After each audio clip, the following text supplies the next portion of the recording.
नमस्कार दोस्तों, मैं नगीना शर्मा बोकारो से बोकारो गार्डन में अपने सारे व्यूअर्स सब्सक्राइबर्स को तहे दिल से स्वागत करती हूँ।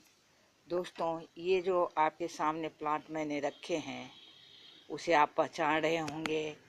ये बेगोनिया का प्लांट है। ये विंटर का है, विंटर सीजन में ये होता है, इसलिए अब इसके समाप्त होने का समय आ गया है। जो आप यहाँ महसूस भी कर रहे होंगे, इसके पत्ते को देखें, या आपके घर में भी होगा तो आप देख रहे होंगे कि अब ये समाप्त होने के तरफ बढ़ रहा है। ये देखें, जैसे जैसे गर्मी बढ़ेगी, धूप आएंगे, ये प्लांट धीरे धीरे करके समाप्त होते चले जाएंगे।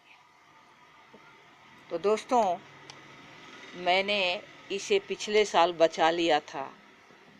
किस तरह से बचाया था उसी को मैं आपसे शेयर करने वाली हूँ। मैंने कोलियस के, कलंचोई के प्लांट्स को भी इसी तरह से बचा कर रखा था और मुझे दोबारा खरीदनी नहीं पड़ती है। तो इसी को शेयर करने के लिए मैं अभी आपके सामने इस प्लांट को लेकर आई हूँ। तो दोस्तों, ये अभी तो काफ़ी अच्छा दिख रहा है। इसकी स्थिति अभी कोई बहुत बुरी नहीं है, हालांकि थोड़े से पत्ते वगैरह इसके जलने इधर भी शुरू हो गए हैं। तो इसमें करनी क्या है, हमें बचाने के लिए क्या क्या करने होंगे, इसमें मैं आपसे जो बातें कहने वाली हूँ वह सबसे पहला है कि जब ये इस तरह का लगे कि अब समय समाप्त होने वाला है, तो उससे पहले आप क्या करें कि इसकी कटिंग काट लें। यहाँ से कटिंग्स निकाल के, कटिंग भी एक नहीं, अब एक ऐसा नहीं कि एक कटिंग लगा लिए और सोचे कि हो ही जाएगा। कटिंग जब भी लगाए तो 4-5 की संख्या में कटिंग लगा लें, तो नए प्लांट आपके पास हो जाएंगे। दूसरी चीज़ है कि आप इसको ठंडे जगह में रखें। जहाँ पर धूप आती हो वहाँ पर न रख के आप इसको ठंडी जगह में रखें। आप यहाँ पर देखकर महसूस कर रहे होंगे कि मैंने इसे ठंडे जगह में ले आई है, जहाँ पर धूप नहीं आती है। आपको मैं उधर कैमरा करके दिखा रही हूँ जिधर मेरे यहाँ धूप आ रही है।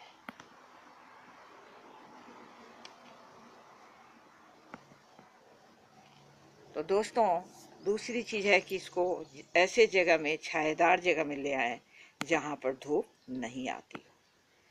तीसरी बात है कि जब बरसात का समय आए तो बरसात में इसको बचा के रखे। वर्षा की बहुत ज़्यादा अगर बारिश के पानी इस पर आ जाएंगे तो ये प्लांट आपका नहीं बच पाएगा।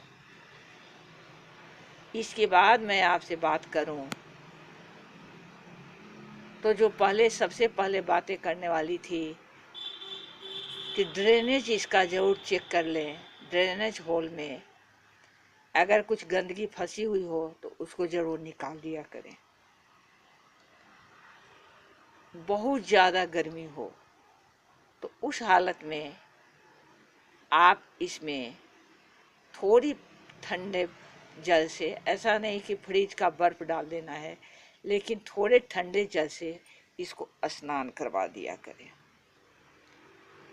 और सबसे ज़रूरी चीज़ जो है वह यह है कि इसका मल्चिंग कर दें। मल्चिंग जो है वो बहुत ज़रूरी है। मैं अभी आपको यहाँ पर दिखा रही हूँ मल्चिंग का।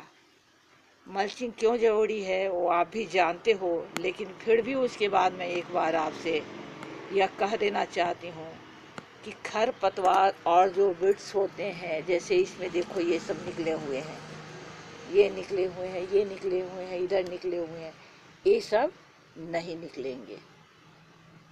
एक इसको रोकेगा मल्चिंग। दूसरी चीज़ है कि ये मिट्टी जो है, इसके जो सॉइल रखते हैं हम लोग, तो बालू और खेत की मिट्टी मिलाकर अक्सर रखते हैं पॉट में, तो ये बालू का नेचर जानते हो, ठंड होगी तो वो ठंड हो जाएंगे, ज़्यादा ठंडे हो जाएंगे, गर्म होंगे, गर्मी पड़ेगी तो ज़्यादा गर्म हो जाएंगे। तो दोनों स्थिति में प्लांट को वे क्षति पहुंचाते हैं, ज़्यादा गर्म होंगे तब भी और ज़्यादा ठंडी होगी तभी भी। तो उससे बचाने के लिए इसका मल्चिंग कर दिया करें। मल्चिंग मैं जस्ट मेरे बगल में जो मैंने गमले रखे हैं उसमें मैं दिखा रही हूँ। मैं इसमें मल्चिंग नहीं की थी और इसमें मैंने मल्चिंग करके रखी हुई है। इसी तरह के जो सूखे हुए पत्ते हैं, खरपतवार हैं, उससे इसको मल्चिंग कर दें। आप इस पर गौर से देखोगे तो मल्चिंग किया हुआ रहने के कारण इसमें कोई खरपतवार आपको नज़र नहीं आएंगे। लेकिन जिसमें मल्चिंग नहीं की हुई है उसमें देखो खरपतवार क्या अच्छे खासे प्लांट नज़र आ रहे हैं, जैसे काफ़ी खुश हैं ये लोग इसमें। तो दोस्तों, मैं इसकी कटिंग निकाल कर ले चलती हूँ और फिर मैं आपको इसको कटिंग से ग्रो करने का शेयर करती हूँ।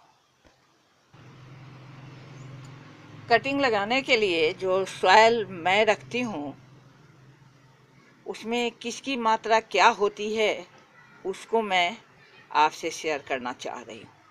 दोस्तों, ये सैंड है, ये कोकोपीट है, ये मेरा कोकोपीट है, ये सैंड है और ये काउडंग है। अब आप देख रहे होंगे कि दोनों ग्लास जो है बराबर मात्रा में है, यानी एक कोकोपीट का मैं इसमें डाल देती हूँ। आप कोकोपीट में थोड़े से एक दो आप देख रहे होंगे परलाइट भी। दोस्तों, मैंने पहले सोचा था कि परलाइट डाल देती हूँ, फिर मुझे लगा कि नहीं, अगर आपके पास परलाइट ना हो तो आप फिर चिंतित हो जाएंगे कि अब मैं क्या करूँ।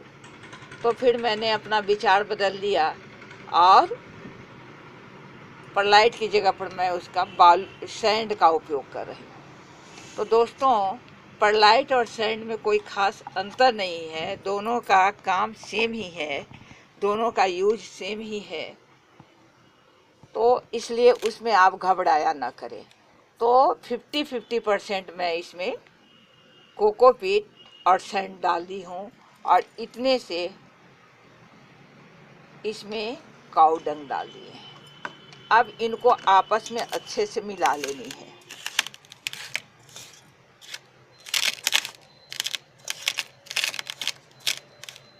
अच्छे से इसको अच्छे से मिला लें और हल्की सी पानी की छींटे भी मार दें। वो इसलिए ज़रूरी हो जाता है कि अगर एकदम सूखा हुआ में डालें तो इसके तने जो कटिंग्स हम लगाएंगे वो इतने सॉफ्ट होते हैं कि अगर उसके नीचे अगर दबाते हैं तो ये क्या होगा कि टूट जाएगा। तो अगर ये सॉफ्ट रहेंगे तो टूटेंगे नहीं, इसलिए ये आवश्यक हो जाता है कि थोड़ा सा इसको भिजा दें।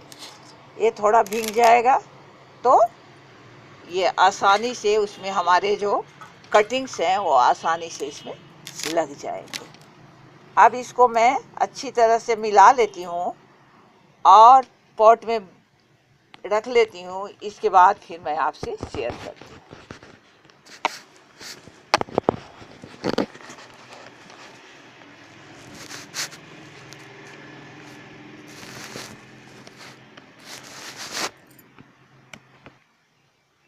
दोस्तों, मैंने जो सॉइल तैयार की थी उसको मैं इस जो कोल्ड ड्रिंक्स का जो हम लोग पीते हैं उसमें भर लिया है। लेकिन भरने से पहले मैंने इसमें होल कर लिए थे, जो मैं पहले भी बताई हुई हूँ आपसे। 3-4 होल इसमें मैंने कर लिए थे ताकि ये पानी को खींच पाए। और भरने के बाद हल्का सा इसको ऐसे पटक के, दबाना नहीं है, ऊपर से ऐसे हल्का हल्का पटक के मैंने इसको इस तरह से पटक देनी है। और सब में होल रखे हुए हैं। अब यहाँ से आप इसमें से उठाओ, एक कटिंग लो, ये कटिंग, और इसको क्या करना है, इस तरह से आपको पकड़नी है। और इसमें ये बहुत ही सॉफ्ट होते हैं इसके स्टेम, इसलिए अगर ज़्यादा दबाव दोगे तो ये टूट जाएंगे। मात्र 1 इंच ऐसे दबाकर आप इसको हल्के से इसको बगल से दबा दिया करो।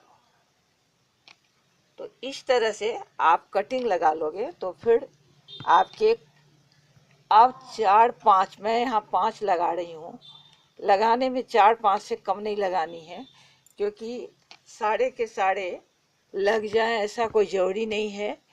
तो अगर 4-5 लगाए हैं, इसमें से 2 भी अगर कामयाब हो जाते हैं, सक्सेसफुल हो जाते हैं, तो हमारे पास इसके नए प्लांट बन जाएंगे। तो इस तरह से ये मैंने कटिंग इसमें हल्की हल्की सी बगल से दबा दे, और इसमें होल करके रखे ही हैं, पानी उससे वो खींच लेगा।